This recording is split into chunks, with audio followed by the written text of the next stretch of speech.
All right, as long as I'm rambling. There Yeah, was an yeah, go episode of for The it. Family Guy. There was an episode of The Family Guy where the baby and the dog, it's like a takeoff on the old TV show Sliders, where they Mhm. have a portal to other dimensions, right?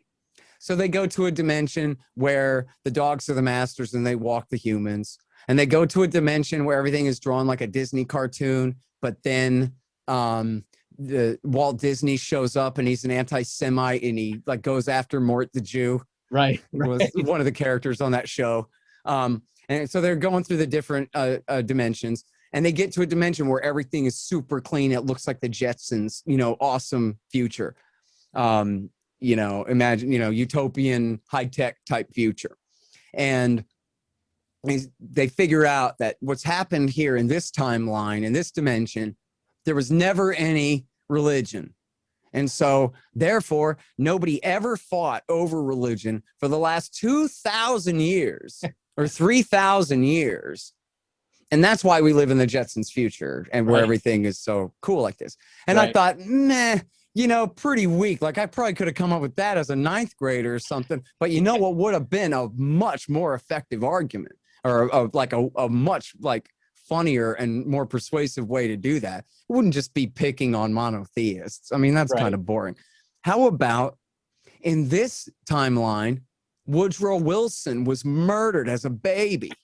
And so he never passed the Federal Reserve Act, and he never got us into World War One. Right. So then we never had we never had, all the price controls and the empowering of the Federal Reserve. We Yeah, never had the Great Depression. Hitler and Lenin never seized power in Germany or Russia. Mao sure. Zedong was just some guy and never became the communist dictator of China. Right, The American empire was never built up to defend the world from the global communism that they had empowered in right. fighting the Nazis that they had given birth to. Yep. And so now, and then with no Bush family fortune from dealing with Hitler, then George H.W. Bush would have never been president. We'd have never gone to the Middle East. And, we'd have never had the World War II, the Cold War, or the war on terrorism.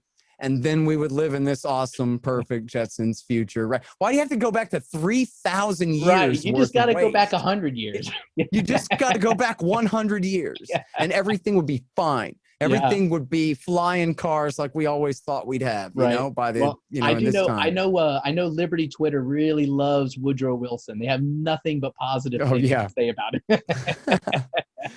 I Well, wrote, if I anybody ever have, really wants to know how much I hate the guy, I wrote an article one time called Blame Wilson. So go read that. You'll love it.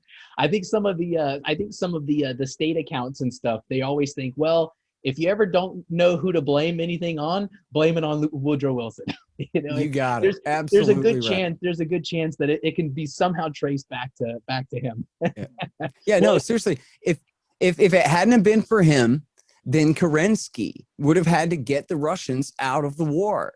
But Wilson bribed him with millions of dollars and trucks and tires and rifles to keep stay it in the going. war. Yeah. And so he stayed in the war, which meant one, the people of Russia hated him as interim leader. He was Mhm. supposed to end the war. Why'd we overthrow the Tsar if we're still in the damn war? Right.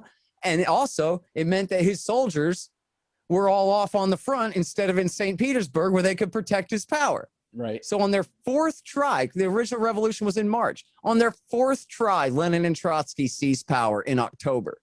It would not have happened if it hadn't been for Woodrow Wilson. There would have never been a Soviet Union or world communism whatsoever, would have never existed. Yeah. And then, of course, because he ended the stalemate on the Western Front, which was a stalemate, Mm-hmm. he tilted the balance so far in favor of the British and the French that they were able to, completely humiliate and punish and destroy the Germans, keep them under blockade for, a year or so, or almost a year after the end of the war, starve millions of people to death. And then the crooked Treaty of Versailles stripped Germany of all of their external territories. And I don't mean like foreign colonies, but I mean their furthest territories in northern, part of it went to North Italy, part of it went to Poland, part of it, became part of Czechoslovakia and all of these things.